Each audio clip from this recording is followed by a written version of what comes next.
لیلما د فاریاب ولایت د دولت آباد ولسوالۍ د 400 بې ځایه شویو کورنیو له ډلې څخه ده چې په کور کې د راکټ د مرمۍ د لګېدلو له امله پلار وژل شوی او اوس د شبرغان په ښار کې له خپلې مور او ناروغ ورور سره په یو خیمه کې ژوند کوي.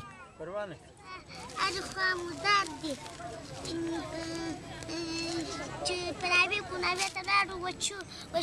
وچوته د چوله د غوره پسې راواخیستلو د ایشان بالا د غیراتو دلته 15 کلن غلام محمد وایي د طالبانو او داعش د وروستیو جګړو له امله د ده په شمول سلګونه کسان بې ځایه شوي او اوس د بد اقتصادی وضعیت سره مخ دي. یک ما میشه که میشه خواستیم گوشنه و تشنه یک ولا نان پیدا نمیشه 1 روپیه نیست که ما مردم نان بخوریم. چه خاک به سر کنیم خود دولت از حکومت از برلاز خداش ما مسلمانی دار یا نه خود رعایتش ما نگاه کو خوندې کو.